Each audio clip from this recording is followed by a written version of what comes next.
We, like the cars we drive, are products of our environment, of the cultures in which we are raised. And Morgans are a product of the hills in Western England. The hill climbs in which H.F.S. Morgan competed and created the Morgan legend, I had to see it for myself.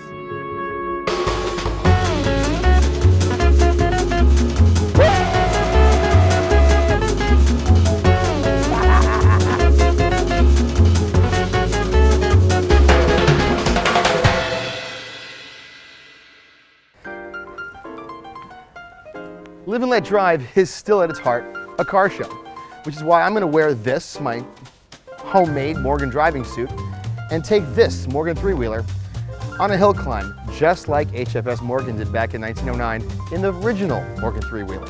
Hopefully, it won't rain. Oh God.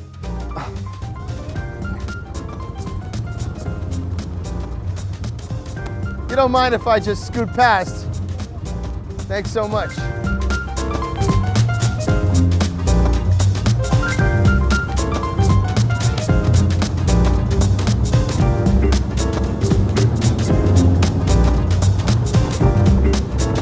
I already love this car.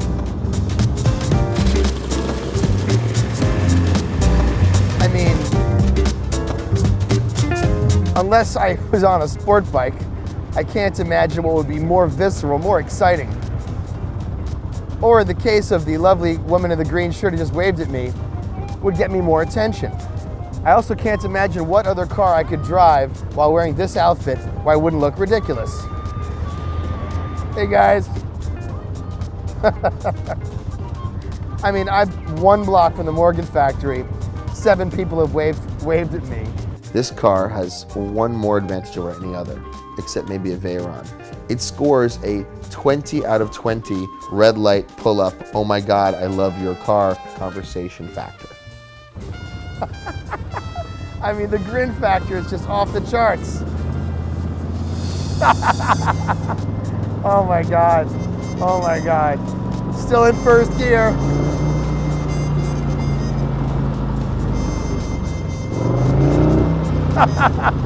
Still haven't gotten out of first gear. I mean, come on. These colossal side pipes, the tiny little windscreen, the side mirrors that shake so much I can barely see out of them, the starter switch, like it's a Eurofighter bomb release switch.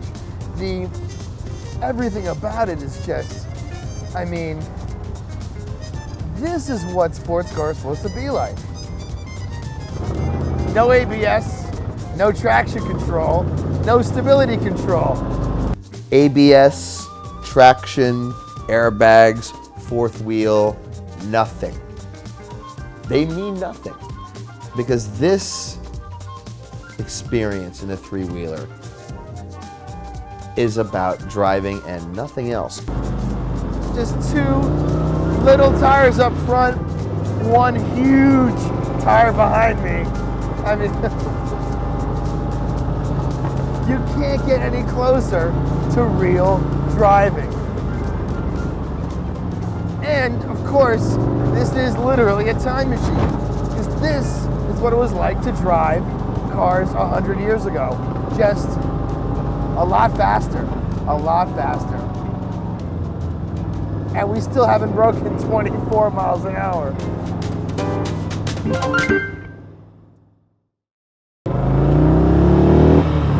And in order to test this properly, we need to take it on a road it was designed for. Let's take it on a hill climb.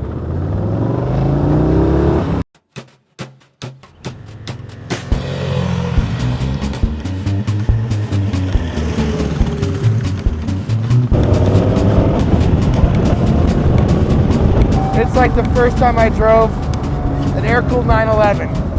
And then like the first time I drove an air-cooled 911 built before '89. Then it's like the first time I drove a Porsche 930. It's one of those first times everyone deserves to know. And it's a first time that doesn't cost $100,000. With this car, you can have as much fun. You crack it up, you can buy another one. In the words of a certain host of another show,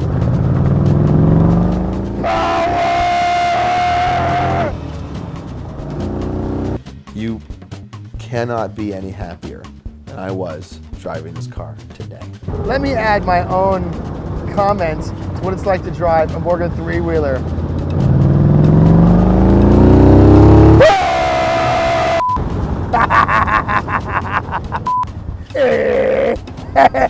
It performs better than anything I've ever driven in areas in which other cars are not measured. I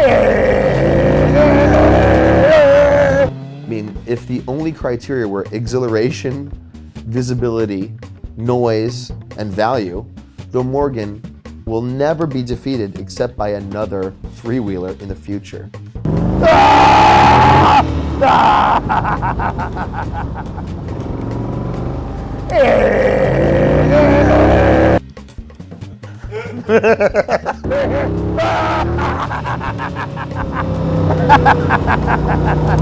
And that's what I think about the Morgan three-wheeler. It's really good. There are a few downsides to this car. The turning radius, not so much. The pedals, at least in the right-hand drive configuration, are a little close together. And measuring my own shoes indicated that a size 12 dress shoe is the absolute limit of what one can wear if one wants to drive this car home alive. The third downside is actually an upside, and it shares this trait with the first-gen Viper. The side pipes run hot. The side pipes also fall pretty much at the height of your elbow when you place your arm over the side, which is necessary if you would like to have leverage sufficient to turn the steering wheel. But again, the goods. JF, I could honestly say, if I was stricken with cancer and you cancel my show due to bad ratings, I would honestly say you gave me a gift today that was worth a lifetime of loyalty and friendship. This is it. This is it. And you can put that in the episode. This is it. A friend, a Morgan, fucking car. You gotta drive this fucking thing. I am driving it. No, but I mean, you gotta really drive it.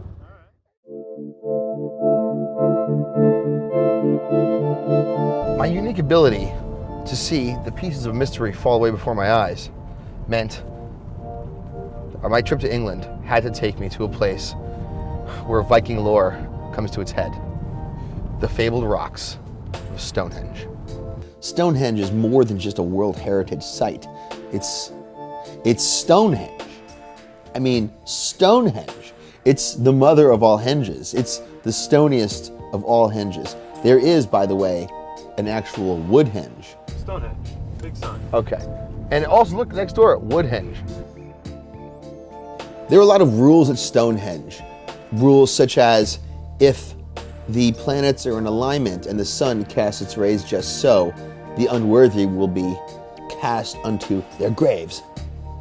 Also, if you go to Stonehenge and buy a ticket for something like $28 just before closing, they will let you buy the ticket, even though by the time you've walked from the gate past these stinking bathrooms through a hall of murals painted rather poorly of druids and various henge lovers from throughout history worshipping the triptychs.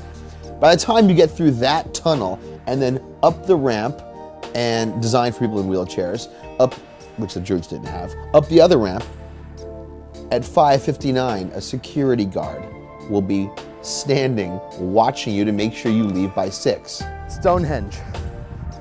Millions of years ago, thousands of years before the dawn of history, lived an ancient race of men known as the Druids. No one knows who they were or what they were doing, but their fabled memory lives on in the rock of Stonehenge. Built between 2,000 and 3,000 years ago, Stonehenge is best remembered for inspiring so much music.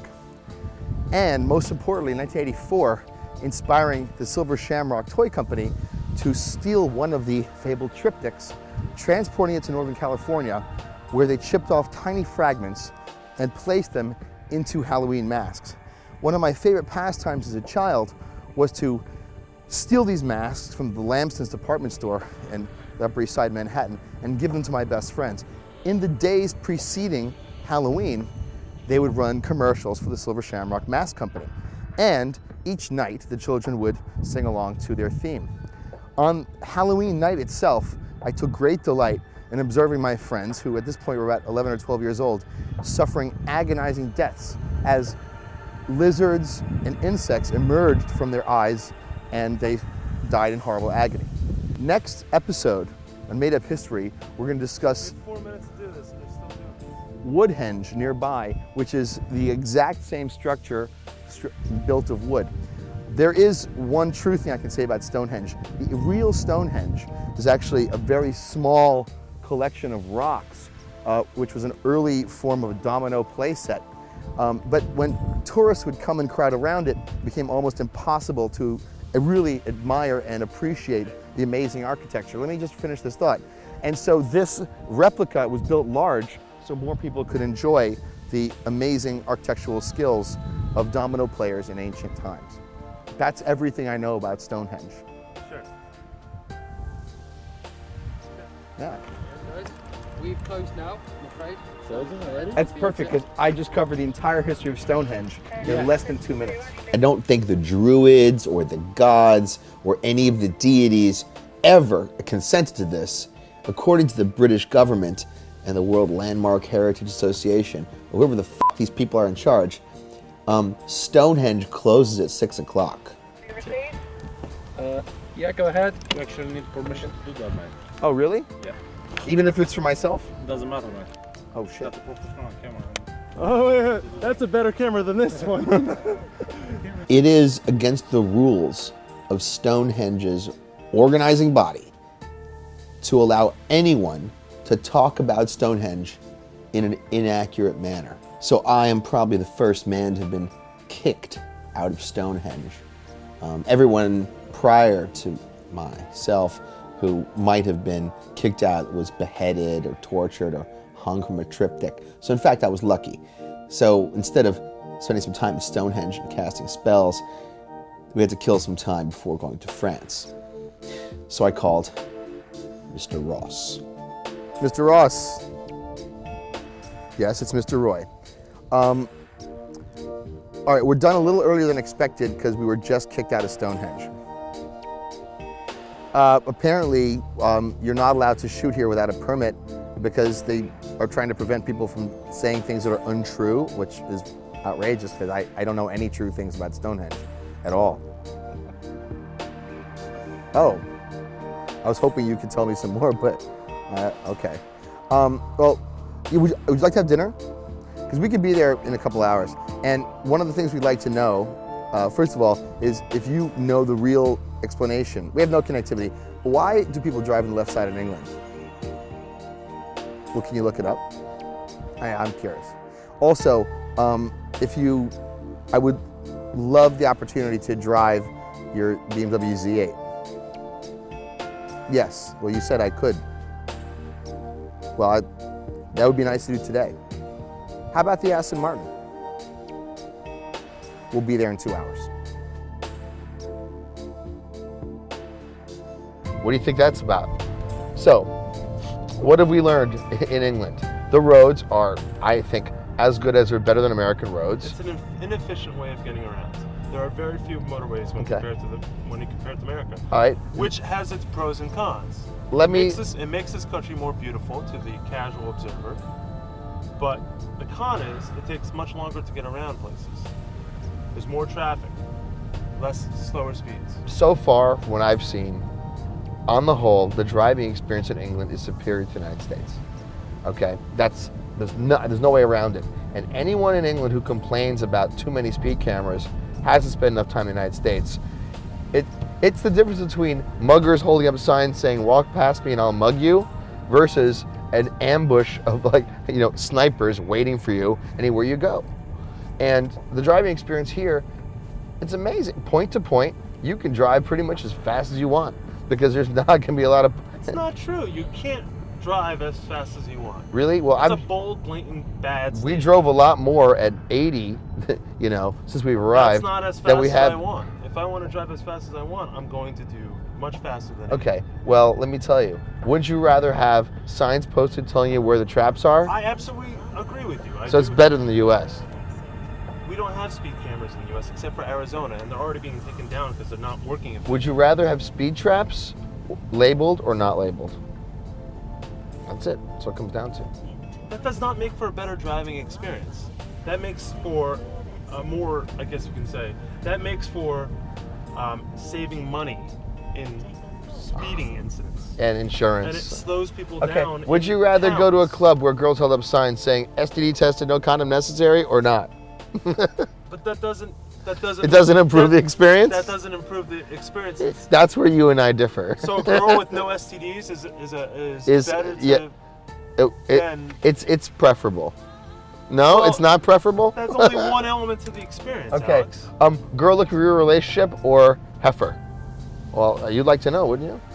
But knowing that she has no STDs does not make her a better person. I didn't say no. I didn't say. How about this? They raised their sign saying, "Honest, good woman," or liar. Wouldn't it be nice to know?